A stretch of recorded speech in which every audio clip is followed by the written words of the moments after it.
Hello नमस्कार दोस्तों, मैं हूं आपका होस्ट और दोस्त और आपका बहुत बहुत स्वागत है वाइस पाठशाला में। एक ऐसी जगह है जहां पर पढ़ाई सिर्फ लर्निंग तक सीमित नहीं है, बल्कि आपकी सोच और समझ तक जाएगी। अगर आप भी क्लास 10 सोशल साइंस में मार्क्स लाने से ज़्यादा कंसेप्ट को समझना चाहते हैं तो आप एकदम राइट प्लेस पर हैं। क्योंकि हाल ही में आप लोगों ने नोटिस किया होगा, सीबीएसई का जो पेपर पैटर्न है वो ज़्यादातर कॉम्पिटेंसी बेस्ड हो रहा है। इसका मतलब अगर आपके कंसेप्ट क्लियर है तो आप उनको अच्छी तरीके से आंसर कर पाएंगे, नहीं तो आपको कहीं ना कहीं प्रॉब्लम होने वाली है। वही इस पाठशाला पर हम आपको क्लास 10 सोशल साइंस का कंप्लीट सिलेबस करवाने वाले हैं, जो कि आपके बोर्ड एग्जाम के लिए इम्पोर्टेंट रहेगा। हमने जितने चैप्टर्स करवाए हैं या जितने चैप्टर्स करवाएंगे, सबका पीडीएफ आपको डिस्क्रिप्शन बॉक्स में टेलीग्राम का लिंक दिया हुआ है, वहां पर आपको मिल जाएगा। तो अभी तक अगर आपने इस चैनल को सब्सक्राइब नहीं किया है तो आपसे रिक्वेस्ट है कि आप इस चैनल को सब्सक्राइब कर लीजिए ताकि हमारा मोटिवेशन बना रहे। तो चलिए बिना किसी देरी के आज का हमारा सेशन हम स्टार्ट करते हैं। आज की क्लास के अंदर हम पढ़ रहे हैं इकोनॉमिक्स का चैप्टर जिसका नाम है globalisation and the Indian economy. Chapter start करने से पहले एज यूजुअल मैं आपको जैसे बताता हूँ इस चैप्टर में हम क्या क्या पढ़ने वाले हैं वो देख लेते हैं हम। तो इस चैप्टर में सबसे पहले हम चैप्टर का इंट्रोडक्शन जानेंगे, फिर हम जो है वो ग्लोबलाइजेशन का मतलब जानेंगे, ग्लोबलाइजेशन क्या होता है, फिर हम जानेंगे फैक्टर्स दैट लेड ग्लोबलाइजेशन, वो कौन कौन से फैक्टर्स हैं जिनके कारण ग्लोबलाइजेशन बढ़ा है, और लास्ट में हम जो है इम्पैक्ट पढ़ेंगे, इम्पैक्ट ऑफ ग्लोबलाइजेशन। अब ये जो इम्पैक्ट हैं ये दो तरीके के हैं, ये आपके पॉजिटिव इम्पैक्ट भी हैं और ये आपके नेगेटिव इम्पैक्ट भी हैं। अब अगर आप पिछली क्लास की बात करें तो पिछली क्लास में हमने ग्लोबलाइजेशन की डेफिनेशन पढ़ी। ग्लोबलाइजेशन की डेफिनेशन क्या है? कुछ नहीं है, ये सिंपल है। यहाँ पर हम बात कर रहे हैं इंटरकनेक्शन की। इंटरकनेक्शन किसके बीच में? कंट्रीज के बीच में। अब ये जो इंटरकनेक्शन है कंट्रीज के बीच में, ये पुराने टाइम की अगर अपन बात करें तो सिर्फ ट्रेड तक सीमित था, लेकिन अगर आज की बात करें अपन तो ये जो इंटरकनेक्शन है ये ट्रेड के साथ तो हो ही रहा है, साथ साथ में फॉरेन इन्वेस्टमेंट भी हो रहा है। मतलब दो कंट्रीज आपस में इंटरकनेक्टेड है। ये कैसे हो सकते हैं? या तो आप एक कंट्री से दूसरी कंट्री के अंदर ट्रेड करें, मतलब एक्सचेंज करें गुड्स एंड सर्विसेज का, ये पहले टाइम पे होता था। लेकिन आज के समय में क्या है ना, एक्सचेंज ऑफ गुड्स और सर्विसेज तो हो ही रहा है, लेकिन बाहर का कोई आदमी यहाँ पर आकर पैसा खर्च करके अपनी फैक्ट्रीज लगा रहा है और यहाँ का आदमी बाहर जाकर पैसा खर्च कर अपनी फैक्ट्रीज लगा रहा है। तो जो फॉरेन इन्वेस्टमेंट है ये कौन करता है? ये करते हैं आपके एमएनसीज। अब सवाल ये आता है कि एमएनसी फॉरेन इन्वेस्टमेंट क्यों करते हैं? ताकि उनका कॉस्ट ऑफ प्रोडक्शन क्या हो सके, कॉस्ट ऑफ प्रोडक्शन क्या हो सके, कम हो सके, ताकि उनको जो है प्रॉफिट ज्यादा कमा सके वो लोग। ठीक है, तो हमने पिछली क्लास में पढ़ा था कि ग्लोबलाइजेशन क्या होता है, interconnection between different parts of the world. अब ये इंटरकनेक्शन किसी भी एस्पेक्ट में हो सकता है, ये सोशल एस्पेक्ट पे हो सकता है, ये पॉलिटिकल एस्पेक्ट पे हो सकता है, ये कल्चरल एस्पेक्ट पे हो सकता है, ये इकोनॉमिक एस्पेक्ट पे हो सकता है। क्योंकि ये चैप्टर हम इकोनॉमिक्स में पढ़ रहे हैं इसलिए हम इंटरकनेक्शन को इकोनॉमिक्स के नजरिए से देख रहे हैं। अब इकोनॉमिक्स के नजरिए से जब हम इंटरकनेक्शन देखते हैं तो हम जो है वो ट्रेड और फॉरेन इन्वेस्टमेंट की बात करते हैं। पुराने टाइम पे ग्लोबलाइजेशन था, ग्लोबलाइजेशन मतलब इंटरकनेक्शन, तो ओल्ड टाइम पे भी जो है वो इंटरकनेक्शन था और आज भी है। बस चेंज इतना है कि पुराने समय में ये इंटरकनेक्शन जो है वो थोड़ा कम था, आज के समय में ये इंटरकनेक्शन बहुत ज्यादा बढ़ गया। पुराने समय में जो इंटरकनेक्शन है ये ट्रेड तक सीमित था, लेकिन आज ये ट्रेड और फॉरेन इन्वेस्टमेंट के साथ जुड़ चुका है। अब सवाल ये आता है कि ये फॉरेन इन्वेस्टमेंट करता कौन है? तो ये करते हैं एमएनसी। एमएनसी का फुल फॉर्म है मल्टीनेशनल कंपनी। ये कंपनी क्या करती है? मान लो कि एक यूएसए की कंपनी है, ये यूएसए के बाहर अपने प्रोडक्शन फैक्ट्रीज लगाती है। जैसे यूएसए में एप्पल कंपनी यूएसए की है, लेकिन एप्पल का फोन जो है वो चाइना में बनता है। तो कंपनी यूएसए की है, बन कहाँ पर रहा है? चाइना में बन रहा है। अब वो चाइना में क्यों बना रहे, यूएसए में क्यों नहीं बना रहे? चाइना में इसलिए बनाते हैं क्योंकि चाइना में जब वो फोन बनाते हैं तो वो उनको सस्ता पड़ता है as comparative to same phone अगर वो यूएसए में बनाए। तो वो चाइना में अगर फोन सस्ता बन रहा है तो जब वो फोन मार्केट में बेचेंगे तो उनको उनसे प्रॉफिट ज्यादा मिलेगा। तो एमएनसी जो है इस कारण जो है अपना कॉस्ट ऑफ प्रोडक्शन कम करने के लिए ओवरसीज एक्सपैंड करती है। अब सवाल ये आता है कि एमएनसी जो है बाहर कैसे कैसे एक्सपैंड करती है, उसके क्या तरीके हैं, वो हम आज की क्लास में पढ़ेंगे। ठीक है, हाउ एमएनसी एक्सपैंड्स, और दूसरा हम पढ़ेंगे factors that led globalisation. MNC कैसे एक्सपैंड करती है और वो कौन कौन से फैक्टर्स हैं जिन्होंने ग्लोबलाइजेशन को क्या किया है, बढ़ाया है। इसका मतलब ये नहीं है कि ये नहीं होता तो ग्लोबलाइजेशन नहीं होता, इनके कारण ग्लोबलाइजेशन बढ़ गया है, मतलब इंटरकनेक्शन बढ़ गया। तो वो कौन कौन से कारण हैं जिनके कारण इंटरकनेक्शन बढ़ गया। तो सबसे पहले, how do MNC spread expand setup production unit in other countries. सवाल ये आता है कि एमएनसी जो है, अपन ने अभी तक पिछली क्लास में पढ़ लिया था, एमएनसी जो है वो अपना प्रोडक्शन यूनिट दूसरी कंट्री के अंदर लगाती है। क्यों लगाती है? ताकि उनका कॉस्ट ऑफ प्रोडक्शन कम हो सके। अब सवाल ये आता है एमएनसी कैसे स्प्रेड करती है, तो उसके बहुत सारे कारण हैं। पहला देखो क्या है, पहला reason, MNC set up production unit by setting up partnership with local company. मान लो कि एक कंपनी है, जैसे फोर्ड मोटर्स है, फोर्ड मोटर यूएसए की कंपनी है, और वो इंडिया आती है और इंडिया में वो महिंद्रा के साथ टाइप कर लेती है कि हम दोनों मिलकर जो है वो गाड़ियां बनाएंगे। तो जब टाइप किया तो एमएनसी ने एक्सपैंड तो किया ही किया, लेकिन कैसे एक्सपैंड किया? लोकल कंपनी के साथ पार्टनरशिप करके। या तो क्या कर सकती है, फोर्ड मोटर इंडिया आके सारा सेटअप खुद का लगा सकती है, या वो क्या कर सकती है, किसी कंपनी का ऑलरेडी सेटअप लगा हुआ है उसके साथ पार्टनरशिप कर सकती है कि मैं आपका ये सेटअप यूज करूंगी और इसके आपको मैं इतने इतने पैसे दे दूंगा। Local company partner with MNC because, अब लोकल कंपनी को क्या फायदा है एमएनसी के साथ पार्टनरशिप करने का? एमएनसी का तो फायदा हमको दिख गया कि वो जब लोकल यहाँ पर आएगा तो उसका कॉस्ट ऑफ प्रोडक्शन कम हो जाएगा, लेकिन लोकल कंपनी क्यों करेगी? उसके रीजंस है। MNC give investment to local company to buy new asset. MNC क्योंकि आपके साथ टाइप करती है तो एमएनसी आपको पैसा देती है, जिस जिस पैसे से आप अपने नए एसेट्स खरीद सकते हो। MNC brings latest technology for production, क्योंकि एमएनसी अगर बाहर आ रही है मतलब बड़ी कंपनी है तो इनके पास लेटेस्ट टेक्नोलॉजी होती है, तो वो लोकल कंपनी को मिल जाती है। तो लोकल कंपनी इस वजह से जो है वो एमएनसी के साथ टाइप कर लेती है। ये तो पहला तरीका है। दूसरा तरीका क्या है? MNC set up production unit by competing with local company और बाइंग लोकल कंपनी। दूसरा तरीका क्या है? एमएनसी डायरेक्ट वहां पर जाके पूरा सेटअप अपना खुद का लगा लेती है, या क्या करती है, सेटअप नहीं लगा के कोई लोकल कंपनी है उसको खरीद ही लेती है।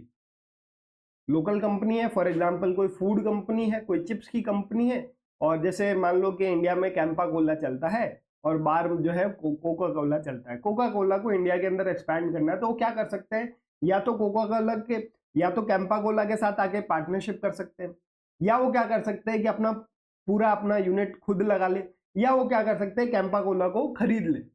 तो इसके कारण भी जो है वो एक्सपैंड कर सकते हैं। इसका एग्जाम्पल है, देखो एक क्रागिल फूड है, अमेरिका की एमएनसी है, क्रागिल फूड करके अमेरिका की एमएनसी है।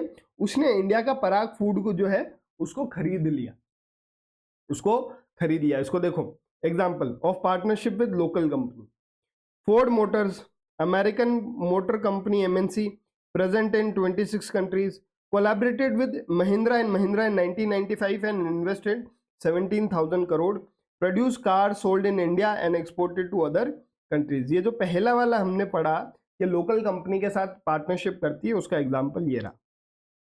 ठीक है, अब ये जो दूसरा हमने पढ़ा इसका एग्जांपल आप यहां देखो। But why would Cargill food buy Parekh food, क्यों खरीदा क्रागिल ने? पारेख फूड जो है उसका ऑलरेडी सेटअप है, वो इंडिया में काम कर रही है, reputed brand in India, already उसकी ब्रांड स्टैब्लिश है, has large marketing network in India, already उसका मार्केटिंग नेटवर्क है, 4 ऑयल रिफाइनरीज हैं उसकी।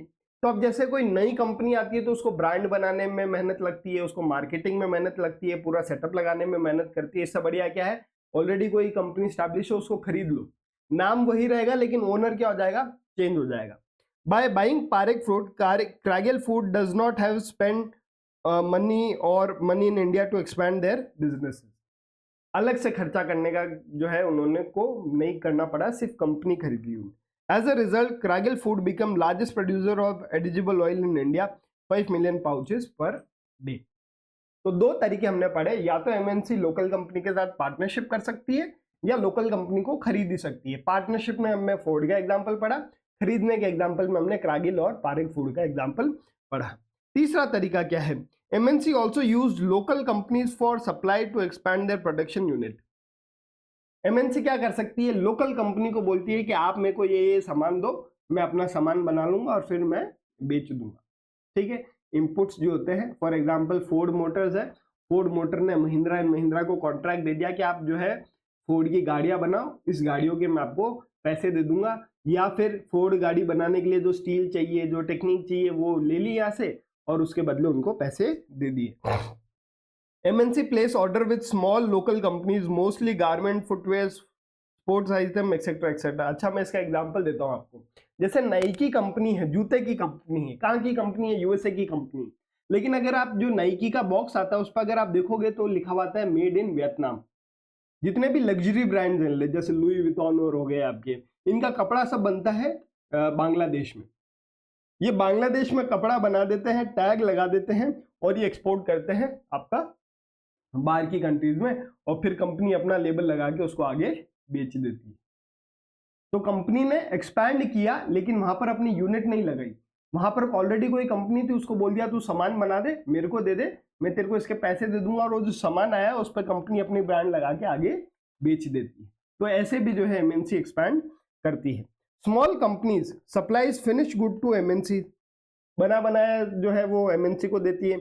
MNC sell these finish good under the brand name to customers, MNC फिर अपना नाम लगा के उसको कस्टमर के बेच देती है। तो तीन तरीके हमने पढ़े कि एमएनसी कैसे एक्सपैंड करती है। एमएनसी पहला है कि पार्टनरशिप से एक्सपैंड कर सकती है, दूसरा है एमएनसी जो है आपका लोकल कंपनी को खरीद सकती है, या तीसरा है कि लोकल कंपनी को ऑर्डर्स दे दे और वो लोकल कंपनी उनके लिए सामान बनाए और एमएनसी बाद में उसको बेच दे। तो टाइप हुआ हुआ है ना, तो इसका मतलब क्या है, इंटरकनेक्शन है। हालांकि एमएनसी यहाँ पर आई नहीं है लेकिन फिर भी इंटरकनेक्शन यहाँ पर होता हुआ दिख रहा है।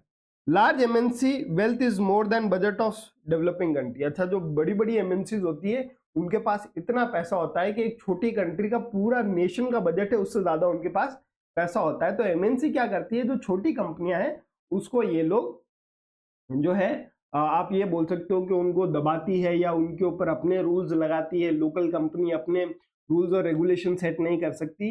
तो कुल मिला के एमएनसी पूरी दादागिरी करती है क्योंकि उनके पास में बहुत पैसा है। Therefore, they have power to determine prices, quality, delivery, labor condition for the distance producers। क्योंकि उनके पास बहुत पैसा है। तो फॉर एग्जांपल नाइकी ने जो है वियतनाम में जूते बनाने का ऑर्डर दिया। नाइकी बहुत बड़ी कंपनी है, नाइकी का बजट बहुत ज्यादा है, पूरे वियतनाम जितना बजट होगा। तो नाइकी कंपनी बताती है कि जो तुम जूता बना के दोगे मैं उसके तुमको इतने रुपए दूंगा। वियतनाम वाले नहीं बोल सकते कि जूते के इतने रुपए देने। नाइकी वाला ये बोलेगा मेरे को इस क्वालिटी का चाहिए, इतनी क्वांटिटी में चाहिए, और जो लेबर काम करेगी उसको ये फैसिलिटीज मैं दूंगा, बाकी तुम देख लो अपना, क्योंकि उसके पास इतना पैसा है। तो वो दादागिरी करते हैं। In simple terms MNC have strong influence on production at the distance location. MNC के पास इतना पैसा है तो वो भला ही दूर बैठा है लेकिन उसका पूरा होल्ड होता है जहां पर वो इन्वेस्टमेंट कर रहे हैं। We can also say that production in these widely dispersed location is getting interlinked. हम ये भी बोल सकते हैं कि जो प्रोडक्शन है वो इंटरलिंक्ड हो रहा है, क्योंकि एक कंपनी यूएसए की, उसने ऑर्डर इंडिया में दे रखा है, इंडिया से सामान वहां जा रहा है, वहां से पैसा यहाँ आ रहा है। तो इंटरलिंक जो है वो हो रहा है। और ग्लोबलाइजेशन का मतलब यही है, interconnection, interlinking, integration etcetera etcetera. ठीक है, ये तो था हमारा कि एमएनसी कैसे एक्सपैंड करती है। अब आगे देखो, foreign trade and integration of market. From long time, foreign trade was only way by which different countries were interconnected। पुराने समय में जो इंटरकनेक्शन था वो सिर्फ ट्रेड तक सीमित था। आज जो है इंटरकनेक्शन ट्रेड तक तो है ही है, साथ साथ में पहले जो है ओल्ड टाइम में ये इंटरकनेक्शन जो है ये कहाँ तक सीमित था, फॉरेन ट्रेड तक। लेकिन आज प्रेजेंट टाइम में ये जो इंटरकनेक्शन है ये कहाँ तक है, ये फॉरेन ट्रेड तो हो ही रहा है, साथ साथ में फॉरेन इन्वेस्टमेंट भी हो रहा है। जो एमएनसी दूसरी जगह जाके अपना खर्चा लगाती है, पार्टनरशिप कर रही है या लोकल कंपनी को खरीद रही है, तो इन्वेस्टमेंट भी हो रहा है। ठीक है, basic functions of foreign trade. Foreign trade का बेसिक फंक्शन क्या है?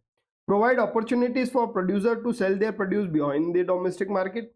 फॉरेन ट्रेड का मतलब क्या है? जब आप बाहर बेचते हो तो जो लोकल प्रोड्यूसर्स हैं उनके पास एक अपॉर्चुनिटी है कि वो सामान अपना बाहर भी भेज सके। इंडिया का कोई प्रोड्यूसर है, वो सामान अपना यूएसए में बेच सकता है। Buyer import product because it give choice to goods of consumer. जो बायर है, जो दुकानदार है, वो क्या करता है? उसके पास लोकल सामान तो होता ही है, बाहर का सामान भी होता है, ताकि उसके दुकान पे जो कस्टमर आए उसके पास में एक वाइड रेंज हो। अगर ये फॉरेन ट्रेड नहीं होगा तो दुकानदार के पास सिर्फ डोमेस्टिक प्रोडक्ट्स ही होंगे। लेकिन फॉरेन ट्रेड है तो जो डोमेस्टिक प्रोड्यूसर है वो अपना सामान बाहर भी बेच पा रहा है, और डोमेस्टिक जो रीसेलर्स हैं या सेलर्स हैं वो बाहर से सामान लेके आ रहे हैं, ताकि कंज्यूमर को ज्यादा ऑप्शन मिले। It leads to integration of market of different countries. अब ये जो फॉरेन ट्रेड है, इसकी वजह से डिफरेंट कंट्रीज का मार्केट आपस में इंटरलिंक हो जाता है। ठीक है, अब देखो, foreign trade and integration of market. With opening of trade goods travel from one place to another. अब ट्रेड में क्या क्या होता है? ट्रेड में पहला तो हो गया गुड्स, फिर है वैरायटी ऑफ गुड्स इंक्रीजेस, जो सामान होता है वो मार्केट में इंक्रीज हो जाता है। Prices of goods increase, prices of good decreases, क्योंकि आपके पास बहुत सारे ऑप्शन है, तो जो गुड्स है उसकी प्राइस कम हो जाती है। Two company compete with each other, improve quality, क्योंकि दो आपके पास में है तो हर एक कंपनी चाहती है हमारा सामान बिके, इसके कारण वो उसकी जो क्वालिटी है वो इंप्रूव कर देते हैं। तो जो ट्रेड है इसके क्या क्या एडवांटेजेस हैं? इसका पहला एडवांटेजेस है कि जो गुड्स हैं वो इंक्रीज हो जाते हैं, मतलब चॉइस इंक्रीज हो जाती है, प्राइस कम हो जाती है, और क्वालिटी जो है प्रोडक्ट की बढ़ जाती है। अब globalisation, process of integration and interconnection between countries, ये ग्लोबलाइजेशन की सिंपल सी डेफिनेशन है। अब हम पढ़ेंगे कौन कौन से फैक्टर्स हैं जिन्होंने ग्लोबलाइजेशन को बढ़ाया। Means more and more goods and services, investment and technology are moving between countries, also movement of people, idea, language, food, etc etc। ठीक है, MNC plays major role in globalization process। globalization का integration interconnection between different countries का मतलब ज्यादा से ज्यादा goods और services, investment, लोग, आइडियाज, लैंग्वेज, ये एक जगह से दूसरी जगह ट्रैवल कर रही है, और इसमें जो सबसे बड़ा रोल है वो एमएनसी का रोल निकल कर आता है। अब सवाल ये आता है कि एमएनसी ने बाहर जाके एक्सपैंड किया, इससे ग्लोबलाइजेशन हुआ, लेकिन वो कौन कौन से फैक्टर्स हैं जिन फैक्टर्स ने एमएनसी को बाहर जाने के लिए मदद करी? फॉर एग्जांपल, कोई एमएनसी यूएसए की है और वो चाइना के अंदर उसने अपना जो है प्रोडक्शन प्लांट लगा रखा है, तो वो यूएसए में बैठ के चाइना के साथ कनेक्टेड कैसे? वो कनेक्टेड है इंटरनेट की मदद से, वो कनेक्टेड है टेलीफोन की मदद से। अगर ये चीजें नहीं होती तो फिर क्या होता है? यूएसए से आदमी को चाइना जाना पड़ता, चाइना से वापस यूएसए जाना पड़ता, तो बहुत टाइम लगता। तो ऐसे कौन से फैक्टर्स हैं जिन्होंने एमएनसी को बाहर एक्सपैंड करने में मदद करी? तो फैक्टर्स दैट लेड ग्लोबलाइजेशन, तो इसमें सबसे पहला आता है टेक्नोलॉजी। जैसे जैसे टेक्नोलॉजी बढ़ी वैसे वैसे एमएनसी के लिए आसान हो गया कि वो दूसरी कंट्री में जाकर भी अपना व्यापार कर सकती है। अगर टेक्नोलॉजी नहीं होती तो वो जाकर व्यापार तो कर सकती, लेकिन उसमें बहुत टाइम लगता, तो वो नहीं प्रेफर करते। लेकिन अब हमारे पास टेक्नोलॉजी है, तो हमने वीडियो कॉल करके उसको डिजाइन भेज दी, हमने ऑनलाइन उसको पैसे भेज दिए, उसने एयर ट्रांसपोर्ट की मदद से हमारा सामान भेज दिया। अगर ये टेक्नोलॉजी नहीं होती तो इसमें बहुत सारा टाइम लगता। Improvement in technology has led rapid globalisation. How? ये आपके जो सबसे इंपॉर्टेंट है इस चैप्टर का, ये जो फैक्टर्स दैट लेड ग्लोबलाइजेशन है ना, सबसे इंपॉर्टेंट पार्ट है। 5 नंबर के लिए नोट करके रख लो आप लोग। अब 5 नंबर के लिए या तो 2 फैक्टर्स हैं, एक तो आपका टेक्नोलॉजी है और फिर आपका एलपीजी है, या लिबरलाइजेशन है। ठीक है, ये दूसरा है। तो 5 नंबर का इस पे भी बन सकता है, 5 नंबर का इस पे भी बन सकता है, या 5 नंबर का इन दोनों को मिलाकर भी बन सकता है। ठीक है, example, improvement in information and communication technology, telecommunication facility and internet has led the globalisation. क्या बोल रहा है? Improvement in technology has led rapid globalisation, कि टेक्नोलॉजी में जब इंप्रूव हुआ ग्लोबलाइजेशन भी बढ़ा। इसका क्या एग्जांपल है? टेक्नोलॉजी, कौन सी टेक्नोलॉजी की बात कर रहे हैं हम? आपका टेलीकम्युनिकेशन और इंटरनेट की। जैसे जैसे फोन की सुविधा बढ़ी ग्लोबलाइजेशन बढ़ा, जैसे जैसे इंटरनेट बढ़ा वैसे वैसे ग्लोबलाइजेशन बढ़ा। फोन की सुविधा बढ़ने से ग्लोबलाइजेशन कैसे बढ़ा? क्योंकि आप किसी भी कोने में, दुनिया में किसी भी कोने में बैठे हो, आप जो है वो फोन पे बात कर सकते हो, अपना ऑर्डर दे सकते हो, अपनी रिक्वायरमेंट बता सकते हो। ठीक है, इंटरनेट का क्या है, इंटरनेट की मदद से आप के पास इंफॉर्मेशन है, आप जो है वीडियो कॉल कर सकते हो, आप जो है अपनी डिजाइन बता सकते हो, आप ऑनलाइन ट्रांसफर कर सकते हो, इसके कारण ग्लोबलाइजेशन बढ़ा है। Also us to obtain and share information, allows us to obtain and share information, allows us to send instant electronic mail, email and voice and across the world। हमारे पास obtain information कर सकते हैं हम internet की मदद से, internet की मदद से हम ईमेल कर सकते हैं, इंटरनेट की मदद से हम वॉइस मेल कर सकते हैं, इंटरनेट की मदद से हम वीडियो कॉल कर सकते हैं। इसके कारण क्या है, एमएनसी एक जगह बैठी बैठी, उसका हेड ऑफिस कहीं पे है, उसने जूम कॉल करके चाइना के एम्प्लॉय के साथ बात कर ली, उनको सब कुछ बता दी अपनी रिक्वायरमेंट, और ऑनलाइन पेमेंट वेमेंट सब हो गया। तो इससे क्या हो रहा है, ग्लोबलाइजेशन में या इंटरकनेक्शन में बढ़ावा मिल रहा है। टेलीकम्युनिकेशन फैसिलिटी क्या है, जैसे टेलीग्राफ हो गया, टेलीफोन हो गया, mobile phone, fax etcetera etcetera, इन लोगों ने भी ग्लोबलाइजेशन में मदद की है। Allows us to communicate from remote area, contact people across world, allows us to information. Phone की मदद से हम जो है different parts of the world के साथ कनेक्ट हो सकते हैं, तो इंटीग्रेशन बढ़ ही रहा है। All this is done with satellite communication devices. अब ये जो है सैटेलाइट कम्युनिकेशन की मदद से हम लोग जो है वो कनेक्ट कर पाते हैं। तो पहला फैक्टर जो है कि किसके कारण ग्लोबलाइजेशन बढ़ा है या जिसके कारण एमएनसी एक्सपैंड कर सकती है, वो है टेक्नोलॉजी।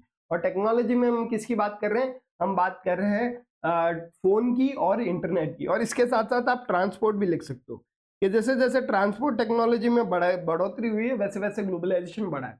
पहले आदमी पैदल जाता था, फिर वो शिप से जाता था, लेकिन आज हमारे पास ट्रांसपोर्टेशन इतना फास्ट हो गया है कि हम एरोप्लेन से जा सकते हैं। तो अगर एरोप्लेन से जा रहे हैं तो इंटरकनेक्शन कहीं ना कहीं तेज हो रहा है।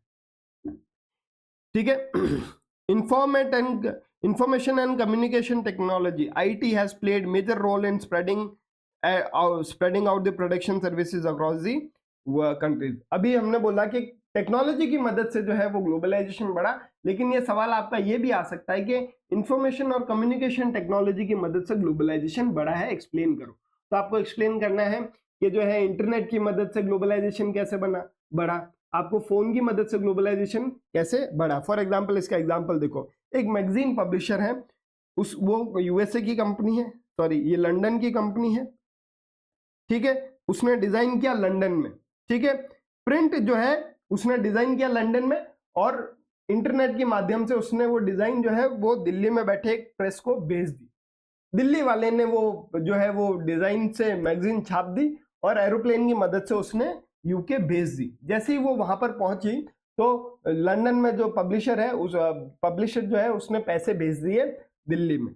ठीक है, पेमेंट हो गया e banking, design text send by mail, और फोन पे ये सब हो गया। अभी अगर ये मान लो कि आपके पास फोन प्लस इंटरनेट नहीं होता, तो ये वाला प्रोसेस करने के लिए पहले आदमी को लंदन से इंडिया आना पड़ता डिजाइन देने के लिए, फिर दिल्ली से एक आदमी को लंदन जाना पड़ता, वो सारी छपी छपाई किताबें लेके, फिर वापस लंदन से इंडिया एक आता, पेमेंट देता। तो ये प्रोसेस लंबा हो गया। लेकिन हमारे पास इंफॉर्मेशन और कम्युनिकेशन टेक्नोलॉजी है, जिसके कारण ये प्रोसेस जो है वो आसान हो गया।